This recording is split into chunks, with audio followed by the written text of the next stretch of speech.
Right. రేపు ఆదిలాబాద్ జిల్లాలో CM Revanth Reddy పర్యటించబోతున్నారు. పలు అభివృద్ధి కార్యక్రమాలకి ఆయన ఒక బహిరంగ సభ ద్వారా ఇనాగ్రేషన్ చేయబోతున్నారు. సో ఈ నేపథ్యంలో బీఆర్ఎస్ పార్టీ ఇప్పటికే ఎన్నికల సంఘాన్ని ఆశ్రయించింది. ఎన్నికలు సంబంధించిన కోడ్ ఉన్న నేపథ్యంలో సభ ఎలా నిర్వహిస్తారన్న దానిపైన ఇప్పటికే బీఆర్ఎస్ దాన్ని అడ్డుకుంటున్న పరిస్థితి. సో ప్రస్తుతం మనతో మాజీ మంత్రి జోగురామన్న గారు ఉన్నారు. సార్, ఎట్లా చూస్తారు రేపటి సీఎం సభ, అభివృద్ధి కార్యక్రమాలు విజయోత్సవ సభ పేరుతో నిర్వహిస్తున్నారు, ఎట్లా చూస్తారు?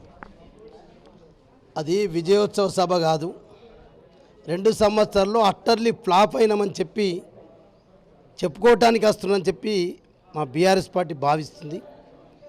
అందుకొరకే అది విజయోత్సవ సభ పేరు మాత్రమే, కానీ అట్టర్లీ ఫ్లాప్ అని చెప్పి ఆదిలాబాద్ జిల్లాలో వచ్చినప్పుడు కూడా ఆయన ఆదిలాబాద్ జిల్లాలో చెప్పిన మాటలను ఒకటి కూడా కాలే.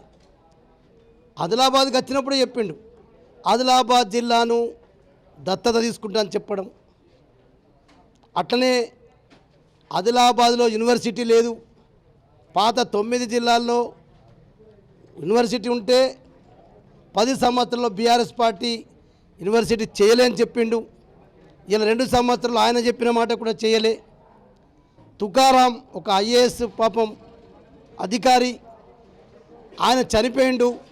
అదే ఇందర్వెల్లిలో ఆదివాసుల అభివృద్ధి కొరకు తుకారాం గారి పేరుతోటే ఆదివాసుల కార్పొరేషన్ పెడతా అన్నాడు. సంత సేవాలాల పేరుతోటి లంబాడీలకు సంబంధించినటువంటి అదొక కార్పొరేషను, ఎరుకల కార్పొరేషను, ఈ ఒక్కొక్క కార్పొరేషన్కు 500 కోట్లు పెడతా అని చెప్పిండు. ఇదే ఆదిలాబాద్లో ఆ 3 కార్పొరేషన్లు చేయలే. ఆదిలాబాద్ జిల్లాను దత్తత తీసుకోలే. ఇందర్వెల్లి స్తూపం సాక్షిగా అదే స్తూపానికి భూమి పూజ చేసి దాన్ని ప్రారంభించినప్పుడు కూడా చెప్పి ఆనాడైతే 1981 మరి అయితే ఇందరవెల్లిలో అమర్నటువంటి ఆదివాసులకు మరి అందరికీ ఇండ్లు కట్టించి ఆ కుటుంబాలని ఆదుకుంటా అని చెప్పిండు.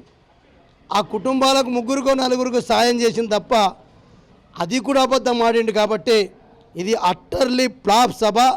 నేను 100% ఆదిలాబాద్ జిల్లాను మోసం చేసినని చెప్పి మరొకసారి మోసం చేయడానికి కొరకే అయితే యంగ్ స్కూల్ ఇండియా స్కూల్స్ పేరుతోటి నిన్నటి డేట్తోటి 200 కోట్ల రూపాయలతోటి ఇక్కడ మరి అయితే ఇంటిగ్రేటెడ్ రెసిడెన్షియల్ స్కూల్ పెడతా అని చెప్పి ఒక జీవో తీసుకొని వస్తున్నాడు.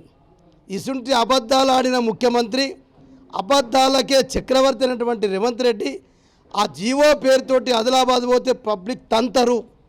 ఆదిలాబాద్ జనతా, ఆదివాసులు, దళితులు, బీసీలు మరి ఇవన్నీ కూడా ఉన్నాయి కాబట్టి, మైనారిటీస్ ఉన్నారు కాబట్టి, పేద ప్రజలు ఉన్నారు కాబట్టి ఏదో ఒకటైనా కనీసం జీవో తెచ్చిందని చెప్పకపోతే ఈ ఆదిలాబాద్ ప్రజలు ఇక్కడనే తంతరని చెప్పి భయపడి ఆ జీవో కాపీ తీసుకొని వస్తున్నాడు. ఇది అట్టర్లీ 100% ఫ్లాప్ సభ. అది మొన్న సంత జిల్లా మహబూబ్ నగర్లో చూసినాం. వాళ్ళ మంత్రి అని ఎత్తి కొట్టుకున్నాడు శ్రీహరి. అరే ఎందుకు రాలేదయ్యా జనాలు, ఏం తప్పు చేసినామయ్యా, మీరు ఈ రకంగా తప్పు చేస్తే నేను బాధపడుతున్నా, గాయపడుతుంది నా మనసు అని ఒక స్వయంగా మంత్రి చెప్తున్నాడంటే ఈ సభలు ఎంత అట్టర్లీ ఫ్లాప్ అయినాయి. సంత జిల్లాలోనే సక్సెస్ కానటువంటి విజయోత్సవ సభ ఆదిలాబాద్ జిల్లా భయపడే ఒక 5,000 మందికి కూడా సరిపోయేంత టెంట్ వేసింది తప్ప అరే భయ్ మహబూబ్ నగర్ రాలేదు, ఈ ఆదిలాబాద్ రారని చెప్పి భయపడి కేవలం ఒక 5,000 మేము మీటింగ్ పెడితే 5,000 మందిని రేపు రమ్మంటే వస్తారు. కానీ వీళ్ళు ఎన్నికల ఉల్లంఘన అని చెప్పి మీరు ఇప్పటికే ఎన్నికల అధికారులకు కంప్లైంట్ చేశారు. ఇదంతా ఈ సభ కానీ రేపు జరగబోయే అభివృద్ధి కార్యక్రమాలు ఇవన్నీ చూస్తే ఎన్నికల కోడ్ నిబంధన ఉల్లంఘించిన దాని కిందనే చూస్తారా? ఇది 100% 100% ఉల్లంఘననే. మేము చెప్పినాం కదా, ఇలా ముఖ్యమంత్రి గారు మీటింగ్కు మాత్రం ఆదిలాబాద్లో భూమి పూజలు, ఫౌండేషన్ స్టోన్లు వేస్తున్నాడు తప్ప వచ్చే జనం మాత్రం పల్లెటూరుకెళ్ళి ఇందిరమ్మ సారీలు కట్టుకొని రమ్మన్నాడు. ఇందిరమ్మ సారీలు ఇచ్చిందే గ్రామీణ ప్రాంతంలో డోక్రా గ్రూప్ మహిళలకు. నువ్వు పట్టణ మహిళలకే తీయలే కదా. రేపు ఇందిరమ్మ చీరల సాక్షిగానే అతనికే కనబడుతుంది కదా, అదే చీరలు కట్టుకొని వస్తారు కదా. మీరు కూడా ప్రెస్ మీట్లు చూడొచ్చు, మీరే అలా ఫోటోలు చూసిన తర్వాత మీరే అర్థమవుతుంది. అంటే గ్రామీణ ప్రాంతాల జనాలేమో గ్రామీణ ప్రాంతాలలో, భూమి పూజ చేసేదేమో పట్టణ పనులకు. అంటే ఎందుకు గ్రామ పంచాయతీ ఎన్నికలను దృష్టి పెట్టుకునే ఈ సభ తప్ప ఇది విజయోత్సవ సభ కాదు, ఏ సభ కాదు, అట్టర్లీ ఫ్లాప్ సభ.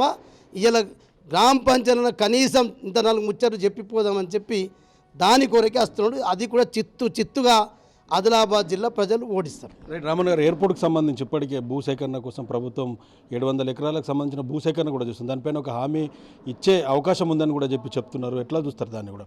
మీరు ఒక్కటి ఆలోచించాలా, 2 సంవత్సరాల క్రితమే తుకారాం గారి పేరుతో చెప్పిన, సంత సేవలాలు చెప్పిన, ఎరుకల కార్పొరేషన్ చెప్పిన, ఆదిలాబాద్ యూనివర్సిటీ చెప్పిన ఆదిలాబాద్ జిల్లాకు సంబంధించినటువంటి గిన్నెకెళ్ళి ఒక్క పని చేయనుడు ఎయిర్పోర్ట్ చేస్తారని చెప్పి, అది ఎయిర్పోర్ట్ అనేది కేంద్ర ప్రభుత్వానికి సంబంధించింది.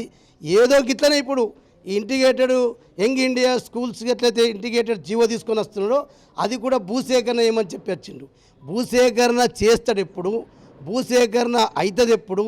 ప్రభుత్వం డబ్బులే లేవంటాడు, నా చెప్పులు చూసి పారిపోతున్నాను అంటాడు. అసలు నన్ను చూస్తేనే రేవంత్ రెడ్డి వచ్చిందని చెప్పి నన్ను చూసి పారిపోతున్నారు, ఈ బాకీలు అడిగేటోడు వచ్చిందని చెప్పి పైసలే లేవని అతను చెప్తున్నాడు. ఇక నీకు ఎక్కడి నుంచి భూసేకరణ ఇస్తాడు? ఇక్కడ ఎమ్మెల్యేకు బుద్ధి లేదు, ఆ ఎమ్మెల్యేదో అసెంబ్లీలో అడుగుతాడు.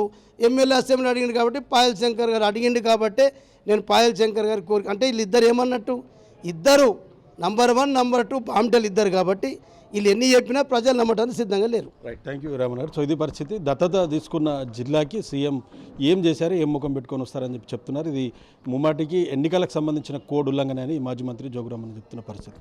కెమెరా పర్సన్ చందుతో ప్రేమ్ సాగర్, 10 టీవీ, ఆదిలాబాద్ జిల్లా నుంచి.